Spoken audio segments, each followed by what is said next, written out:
ये कार्यक्रम रंधावा साहब ने, मैंने और जूली साहब ने और मकवाना साहब ने इसलिए बनाया कि हमारे खड़गे साहब ने, राहुल गांधी जी ने, रंधावा साहब ने एक ऐसे नौजवान नेता को, आदिवासी नेता को आदिवासी कांग्रेस का अध्यक्ष बनाया है प्रदेश का। उसका स्वागत हम उसकी धरती पर जाकर के उनके लोगों के बीच में, जिन्होंने 2 बार लगातार विधायक बनाया, उनके सामने करना चाहते हैं। इसलिए बोगरा साहब, भाषण हम कहीं दे लेते, किसी को कहते थे प्रोग्राम हो जाता, करते भी हैं, लेकिन हमें आपके यहां आकर के आपको धन्यवाद देना था कि आपने एक ऐसे नौजवान नेता को राजस्थान की सेवा के लिए सौंपा है और चुन करके भेजा है, जो पूरे राजस्थान में आदिवासी लोगों के लिए उसके हक हुकूक की आवाज बन करके हमेशा संघर्ष करेगा और आने वाले समय में आपके आशीर्वाद से राजस्थान में राज करेगा। ये बात कहने के लिए आज हमारा सौभाग्य है कि हमारे राजस्थान के प्रभारी आदरणीय सुखजिंदर रंधावा साहब हमारे बीच में हैं। हम सबको समय समय पर संभालते रहते हैं, मार्गदर्शन देते रहते हैं। दिल्ली में हमें राजस्थान की पूरी तरीके से फीडबैक देकर के हमें संगठन को मजबूती देने का काम करते हैं। मैं इनका भी राजस्थान प्रदेश की इस बांगड़ की धरती के ऊपर हार्दिक स्वागत करता हूं, अभिनंदन करता हूं। और साथ में मकवाना साहब, जो हमारे गुजरात से आते हैं, आदिवासी इलाके से आते हैं, एक बहुत ही धीर, गंभीर, बहुत ही पढ़े लिखे, विद्वान, गरीबों के मसीहा हैं। ये हमारे सह प्रभारी हैं, ये भी यहाँ पर आए हैं। तो प्रदेश कांग्रेस कमेटी के नाते मेरा धर्म बनता है कि मैं इनका राजस्थान की धरती पे स्वागत करूं, अभिनंदन करूं। और नेता प्रतिपक्ष जूली साहब का तो कहना ही क्या भाई साहब, आजकल तो केवल राजस्थान में एक ही फैक्टर चल रहा है, वो फैक्टर है जूली फैक्टर, है कि नहीं? जो राजस्थान की विधानसभा हो चाहे बाहर हो, इस भारतीय जनता पार्टी की बखियां उधेड़ने का काम अगर कोई नेता कर रहा है तो उसका नाम टीकाराम जूली है। ये एससी समाज से है, लेकिन सर्व समाज को साथ लेकर के बार बार उदय अलवर से जीत करके आते हैं। और आज हमारे नेता प्रतिपक्ष हैं। राजस्थान की विधानसभा में जब ये बोलते हैं तो या तो मुख्यमंत्री आता नहीं, अगर आता है तो बगले झांकने लग जाता है, उसके पास में कोई जवाब नहीं होता है। ऐसे हमारे नेता भी हैं। मैं हमारे पूर्व मंत्री बांसवाड़ा के विधायक अर्जुन बामनिया जी, हमारे घनश्याम मेहर साहब जो हमारे संभाग के प्रभारी हैं प्रदेश कांग्रेस कमेटी के, हमें राकेश पारिक जी जो जिले के प्रभारी हैं, पूर्व विधायक भी हैं, यशवीर सूरा जी हमारे यूथ के कार्यकारी अध्यक्ष जी हैं, जो हमेशा यूथ की आवाज को बुलंद करते हैं और हमेशा हर जगह जहां भी हम लोग जाते हैं। अभी प्रभारी जी कह रहे थे कि ये तुम्हारा यूथ का अध्यक्ष जो है, इसमें करंट है, इसमें कांग्रेस को आगे ले जाने की वो चिंगारी है, ये जहां भी हम जाते हैं वहां पर मिलता है। तो मैं यशवीर सूरा जी को भी भूल नहीं सकता। और सुरेंद्र बामनिया साहब मेरे साथ 8 से 13 में विधायक रहे, जिला अध्यक्ष बल्लभ राम पाटीदार साहब, शंकर यादव जी, ये भी कोई छोटी चीज नहीं है भाई साहब। शंकर यादव जी भी हमारे जहां भी प्रशिक्षण शिविर होते हैं तो हमेशा कांग्रेस को किस प्रकार से आगे बढ़ाया जाए, कांग्रेस की विचारधारा को कैसे आगे किया जाए, सब लोग कैसे समझे, इस बात में हमेशा अपना महत्वपूर्ण योगदान देते हैं। प्रियकांत पांडे साहब भी हैं, दिनेश खोडनिया साहब भी हैं, हनुवत सिंह जी भी हैं, प्रेम प्रकाश पाटीदार जी भी युवा नेता हमारे हैं, असरार अहमद साहब, कुंजीलाल परमार साहब और अग्रिम संगठनों के पदाधिकारी, प्रधान, जिला परिषद सदस्य, पंचायत समिति सदस्य, सरपंचगण, हमारे दोनों ब्लॉक अध्यक्षगण, हमारे जिला कांग्रेस कमेटी के पदाधिकारीगण, ब्लॉक के पदाधिकारीगण, अग्रिम संगठनों के पदाधिकारीगण, हमारे डूंगरपुर जिले से जो प्रत्याशी रहे हैं, उन सबको साथ लेते हुए सबसे पहले आप सबको प्रणाम करना चाहता हूं, जो इतनी संख्या में आकर के हमारा मनोबल ऊपर करने का काम किया है। कांग्रेस को आशीर्वाद देने के लिए माताएं बहनें इतनी संख्या में आए हैं, इतनी संख्या में लोग आए हैं, युवा साथी हैं, उन सबको मेरी ओर से कांग्रेस पार्टी के एक सिपाही के नाते, मुखिया के नाते आप सबका बहुत बहुत आभार, बहुत बहुत बधाई और बहुत बहुत धन्यवाद। आपने एक ऐसा हीरा कांग्रेस को तराश करके जीता करके दिया है, जो पूरे राजस्थान में आदिवासी इलाके में जा जा करके आदिवासी भाइयों को मजबूत करने का काम करेगा, संघर्ष में उसका साथ देगा। इसलिए पुनः मेरा स्पीच शुरू करने से पहले गणेश घोगरा जी, आपको, आपके इलाके को जिताने वाले लोगों को, तमाम डूंगरपुर के विधानसभा क्षेत्र के मतदाताओं को बहुत बहुत धन्यवाद। मैं लंबा चौड़ा भाषण नहीं दूंगा, जूली साहब ने बोला, रंधावा साहब भी बोलेंगे। मैं केवल एक बात कहना चाहता हूं। अभी पाटीदार साहब, हमारे जिला अध्यक्ष जी, बोल रहे थे कि कांग्रेस यहां मजबूत थी, लेकिन कांग्रेस यहां कमजोर हो गई। और उसका कारण उन्होंने एक बोला कि कुछ लोग में आ गए, कुछ भ्रमित हो गए। मैं जिला अध्यक्ष जी, प्रदेश कांग्रेस कमेटी का अध्यक्ष हूं, मैं सहमत नहीं हूं इस बात से। ये लोग में नहीं आए, ये भ्रमित हुए केवल और केवल हमारे सामंजस्य की कमी के कारण से। हमारे नेताओं में जो सामंजस्य होना चाहिए वो यहां पर सामंजस्य खत्म हो गया। इसलिए ये कहां जाते बेचारे, हम ग्रुपों में बट गए, दो इधर खींच रहे हैं, दो इधर खींच रहे हैं, तीन इधर जा रहे हैं, दो इधर जा रहे हैं, इनकी बात सुनने वाला कोई नहीं। इतनी अच्छी शानदार योजनाएं अशोक गहलोत जी ने एक से बढ़कर के एक काम किए, इसका लाभ मिला नहीं मिला, हम लोगों की कमी रही है। हमें अपने गिरेबान में झांकना पड़ेगा। जो मंच पे बैठे हैं या किसी वजह से नहीं आए हैं, जो अपने आप को हम लोग नेता कहते हैं, उनको गिरेबान में झांक करके देखना पड़ेगा कि हमसे चूक कहां हुई, हम में क्या कमी रह गई, हमने क्या कमी छोड़ दी, जिसकी वजह से यहां कांग्रेस कमजोर हो गई। इनको उलाना देने की आवश्यकता नहीं है। ये तो कल भी खड़े थे, परसों भी खड़े हैं, और आज भी इनका जलवा देख लीजिए। 4 घंटे से बराबर यहां पर माताएं बहनें बैठी हैं। मेरा प्रभारी मुझे बार बार कह रहा था कि भाई डोटासरा जूली दोनों सुन लो, यहां कांग्रेस कमजोर नहीं है, कांग्रेस मजबूत है, लेकिन तुम्हारे नेताओं में बिखराव है। इस बिखराव को एकजुट करना पड़ेगा, और जिस दिन नेताओं का बिखराव एकजुट हो जाएगा, उसके बाद में यहां कांग्रेस ही कांग्रेस है, दूसरी चीज नहीं है। मैं आपसे इतना निवेदन करना चाहता हूं, अगर हम तुलना करें, मुख्यमंत्री जी तो कह रहे हैं 5 साल की 1.5 साल से कर लो, मैं कह रहा हूं जितनी बार बीजेपी रह गई ना, वसुंधरा जी 2 बार रह गई, तीसरी बार 1.5 साल से भजन लाल है। 11.5 साल के काम एक तरफ, और हमारे पिछले कांग्रेस शासन में अशोक गहलोत जी के नेतृत्व की कांग्रेस की सरकार के काम एक तरफ। अगर मुख्यमंत्री जी जरूरत पड़े जहां मर्जी आए वहां भाषण कर लीजिए, वहां चर्चा कर लीजिए, डिबेट कर लीजिए।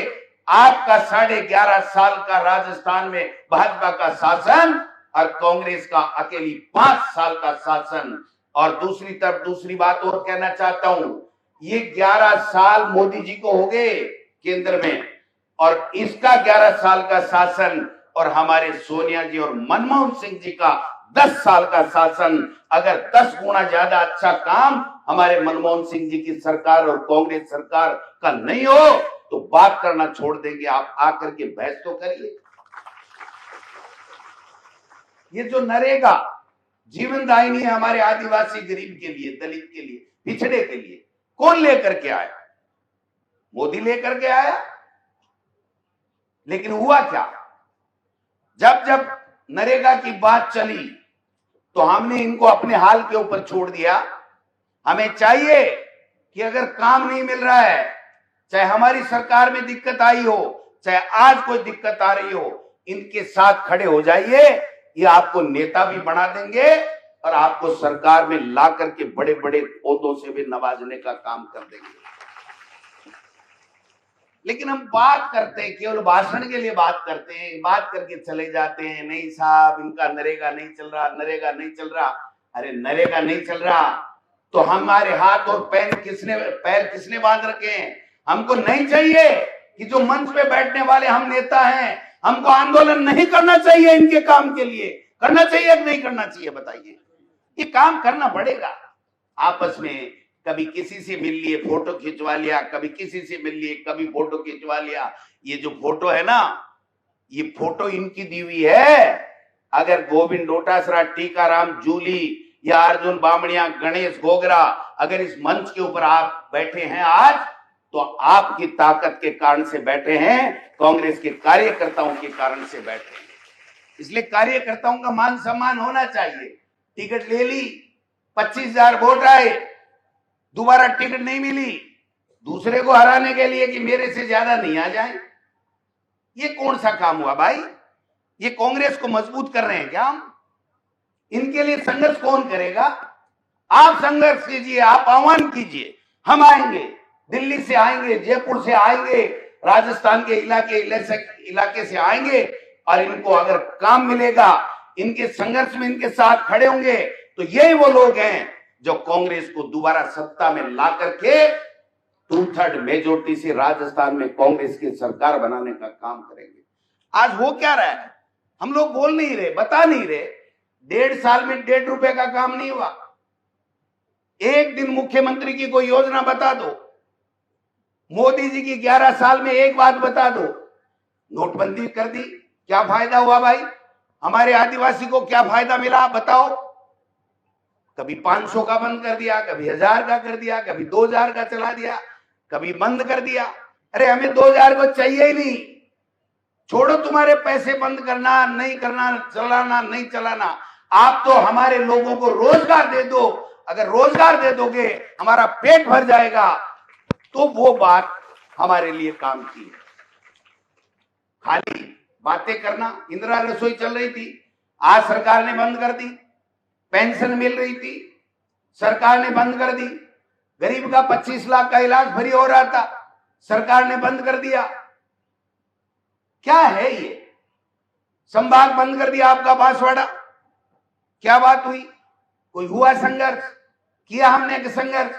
एक अर्जुन बामणिया जी ने एक बड़ी रैली बढ़िया कराई थी, उसके अलावा हमारे लोग बोलते ही नहीं है। क्यों नहीं बोलते भाई? हमारा संभाग छिन गया, हमारी तहसीलें छिलने वाली हैं, हमारे एसडीएम ऑफिस छिलने वाले हैं, हमारे जो कर्मचारी हैं उनको आप तो नौकरी की बात कर रहे हो कि हम जितने हैं उतनी नौकरी, उतना भागीदारी हमको मिलनी चाहिए। ये तो कर्मचारियों की पोस्टें खत्म कर रहे हैं। कहां से नौकरी लगाओगे अब आदिवासियों को या राजस्थान के युवाओं को? मुझे बताया गया, अर्जुन बामणिया जी कह रहे थे कि राजस्थान में सबसे ज्यादा अगर 30 साल से कम का युवा अगर कहीं है तो वो डूंगरपुर इलाका आपका अपना इलाका है, जिसमें सबसे ज्यादा युवा है। लेकिन उस युवा के रोजगार के लिए हमको काम करना पड़ेगा, हमको मेहनत करनी पड़ेगी, इस सरकार से ईंट बजानी पड़ेगी। अगर हम काम नहीं करेंगे कि एक अपनी कमजोरी से हार गया तो हम जीत गए, ये सिलसिला बंद होना चाहिए। हम हमारी ताकत रखें, जब विपक्ष में हैं तो विपक्ष की भूमिका निभाएं और ईमानदारी के साथ में एक साथ एक स्वर में सब लोग अगर बोलेंगे कि आ जाइए भारतीय जनता पार्टी वालों, आप लोग हमारे लोगों का नरेगा का काम छीन रहे हो, आप हमारे बुजुर्गों की पेंशन छीन रहे हो, आप हमको पीने का पानी ढंग से नहीं दिला रहे हो, आप हमारे यहाँ पर विकास के काम नहीं करा रहे हो, आप हमारा जो ये किट मिलता था उसको आप बंद कर रहे हो, हम ईंट से ईंट बजा देंगे। हम ये सहन करने वाले नहीं है। इस भारतीय जनता पार्टी की तो नीति साफ और स्पष्ट है। कल इनका प्रदेश अध्यक्ष मदन राठौड़ कह रहा है कि ये फ्री वाला झंझट बंद करो, फ्री से विकास नहीं होता है। सबको इनको मकान दिला दो बढ़िया बढ़िया, फ्री वाला झंझट बंद कर दो। इनके बिजली के बिल चुकाने के लिए अच्छी सी नौकरियां दे दो, आप बिजली भी बंद कर दो। क्या बात कर रहे हो, कहां से लेके आ रहे हो? भाषण देते हैं अंतर्राष्ट्रीय, और नेता है तहसील स्तर के। तहसील स्तर का नेता है जो स्टेट लेवल का, अंतर्राष्ट्रीय लेवल का भाषण दे रहा है कि ये जो फ्री में बांट रहे हैं ना, उससे विकास नहीं होता, तुम्हारा विकास नहीं होता। बीजेपी के नेताओं की चोरियां बंद जरूर हो जाती हैं, वो भ्रष्टाचार जरूर नहीं होता है, बाकी इनका विकास पहले जब याद आएगा जब खाने का दोनों वक्त बच्चों को, लोगों को रोज रोटी मिलेगी। अगर अनाज इनके पेट में जाएगा, इनके बच्चों को शिक्षा अगर मिलेगी, तब जाकर के उसके बाद में सड़कें, दूसरी चीजें याद आएंगी। जब तुम रोटी छीन रहे हो, नरेगा का काम छीन रहे हो, जो काम कर दिया उसका पैसा नहीं दे रहे हो, और फिर ऊपर से प्रताड़ना, अपराध, माता बहनों की इज्जत लूटी जा रही है, कोई सुनने वाला नहीं है। मंत्री तो क्या, मंत्री नाम की चीज ही गायब भी हो गई राजस्थान से। यहां प्रभारी मंत्री कौन है, कोई नाम याद है क्या किसी को? कोई है? आपको पता है यहां का प्रभारी मंत्री कौन है डूंगरपुर का? महिलाओं में से हाथ खड़ा करो, कितने लोगों को ध्यान में है? ये रंधावा साहब, ये हालत है। यहां पर प्रभारी मंत्री जिसकी ड्यूटी होती है कि जिले में क्या दिक्कत है, क्या लोगों की समस्याएं हैं, उनकी सुनवाई कैसे हो रही है, उनको लाभ योजनाओं का मिल रहा है कि नहीं मिल रहा है, उसके लिए प्रभारी मंत्री होता है। हमारी 5000 से ज्यादा अकेली महिलाएं हैं, उनमें से एक को उस प्रभारी मंत्री का पता नहीं कि यहां प्रभारी मंत्री कौन है। आपको पता है प्रभारी मंत्री कौन है? आदमियों में से एक दो का हाथ खड़ा कर दो, बताओ। किसी को पता नहीं कौन है? बताओ देखे बहन जी, है? अब बताओ, आदिवासी एमएलए बाबूलाल खराड़ी यहां का प्रभारी मंत्री, शर्म आनी चाहिए उनको अपने आप को आदिवासी कहने के लिए। आदिवासी की माता बहनों को, बच्चों को यही पता नहीं है कि वो हमारा मंत्री भी है और हमारे किसी काम का भी है क्या? ये हालात है। तो कोई हालात अच्छे नहीं है। मोदी जी विदेशों में जा जाके रोजाना भाषण दे रहे हैं, ये कर रहे हैं, उस देश में जा रहे हैं, उस देश में जा रहे हैं। अरे भाई, आप हिंदुस्तान के प्रधानमंत्री तीसरी बार बने हो, आपको हिंदुस्तान के लोगों की मजाक उड़ाना बंद करो और उनको रोजी रोटी की, काम की व्यवस्था करो। और आपने जो वादा किया था कि किसानों की आमदनी दोगुनी कर दूंगा, गरीबों को भरपेट भोजन मिलेगा, गरीब के बच्चों को शिक्षा की व्यवस्था करूंगा, बिजली, पानी, सड़क, चिकित्सा, वो चीजें अगर करते तो समझ में आता कि देश का प्रधानमंत्री कुछ कर रहा है। लेकिन प्रधानमंत्री बनने के बाद भी कुछ भी नहीं कर रहे। और राजस्थान के तो भाई साहब हाल ही निराले है। वो क्या है, कहावत है, पता नहीं कौन सी, क्या है 36 कोने हो रहे हैं, पता ही नहीं किस कौन मंत्री की कहां चल रही है, कहां नहीं चल रही है। अधिकारी लूटो खोसो मौज उड़ाओ की डायलॉग के साथ में काम कर रहे हैं, बैठ जाते हैं, मीटिंग कर लेते हैं, सेटिंग कर लेते हैं, चीटिंग कर लेते हैं। इसके अलावा कोई काम ही नहीं हो रहा है। इसलिए मैं तो ज्यादा लंबी चौड़ी बात नहीं करूंगा, इतनी बात जरूर करूंगा कि आज प्रभारी जी आए हैं। हम सब लोग सही मायने में रिपोर्ट इनके सामने प्रस्तुत करेंगे कि राजस्थान में जो कांग्रेस पार्टी के लिए, चाहे वो वरिष्ठ नेता हो, चाहे वो युवा हो, चाहे वो कोई भी हो, अगर वो कांग्रेस पार्टी के लिए ईमानदारी से इन लोगों के बीच में जाकर के इनकी दुख तकलीफ को हरने का काम करेगा, पूछने का काम करेगा, आने वाले भविष्य में वही कांग्रेस का नेता होगा। लंबा चोला पाजामा पहनने वाला केवल नेता नहीं होगा। ये मैं आपको निवेदन कर दे रहा हूं। कहां गए भगोरा साहब, कहां गए? एआईसीसी ने सेक्रेटरी बनाया, एमपी बनाया, एमएलए बनाया, एक टिकट उन्होंने मांगी नहीं, वो नहीं दी तो आज गायब हो गए। यही कांग्रेस है क्या? इसी को कांग्रेस कहते हैं क्या? समझ में नहीं आता। बात एक ही है कि कांग्रेस का काम करेगा वो राहुल गांधी, खड़गे साहब और रंधावा का प्यारा होगा। इसके अलावा कांग्रेस का काम नहीं करेगा तो किसी नेता का प्यारा नहीं होगा। हमें व्यक्तिगत प्यार नहीं चाहिए। मैं एक ही बात कहता हूं, अगर इन आदिवासियों से सच्चा प्यार करते हो, अगर इस कांग्रेस पार्टी से सच्चा प्यार करते हो, खड़गे साहब और राहुल गांधी से सच्चा प्यार करते हो, तो आज के बाद में कांग्रेस का हर पदाधिकारी जनता के बीच में जाए, जनता की आवाज को सुने, उसके लिए काम करे, इनके लिए संघर्ष करने का काम करे और उसके बाद में उसकी दुख तकलीफ दर्द करेगा, वही कांग्रेस का फल प्राप्त करने का हकदार होगा। ये बात मैं आपसे निवेदन करना चाहता हूं। बात एक ही है, हम आपके बीच में आते रहेंगे। और घोगरा जी, आपने एक बात कही है, मुझे नहीं पता क्या कैसे लगा, बोर्ड लगा, क्या नहीं लगा, लेकिन प्रदेश कांग्रेस कमेटी के अध्यक्ष के नाते मैं आज इस मंच से कह के जा रहा हूं कि तमाम आदिवासी इलाके में कांग्रेस का कोई भी कार्यक्रम होगा तो गणेश घोगरा आदिवासी प्रदेशाध्यक्ष का फोटो लगेगा और हर जगह उसको बुलाया जाएगा, हर जगह उसको बुलाया जाएगा और वो अपनी बात रखेगा, आपके बीच में रहेगा। आज ये जो शुरुआत की है, इस शुरुआत को और ज्यादा बढ़ाने के लिए मैं अर्जुन बामनिया जी हमारे वरिष्ठ नेता है, आप लोग बैठ करके इनके सबके साथ में सामंजस्य बैठा करके प्लान बनाइए और इनकी समस्याओं को लेकर के एक संघर्ष का आप आह्वान कीजिए। प्रदेश कांग्रेस कमेटी और एआईसीसी आपके साथ कंधे से कंधे मिलाकर के आपको मजबूती देने का काम करेगी। और अगर उस संघर्ष में कोई नेता आपके साथ में नहीं आएगा, उसका कांग्रेस से कोई लेना देना नहीं रहेगा। ये मैं आपको कहना चाहता हूं। आप सबने मौका दिया, इसके लिए बहुत बहुत धन्यवाद। भाई देखो, मैं कांग्रेस को अध्यक्ष बना, अगर खड़गे साहब, राहुल जी और रंधावा जी बना रखे है तो मैं तो कांग्रेस की बात करूंगा। कोई भाई ने तकलीफ हुआ है तो भी अपने आप में सुधार लो, मैं मैंने सलूट भी करूंगा, प्रणाम भी करूंगा और उसके साथ कंधे से कंधा मिला करके आगे चलूंगा।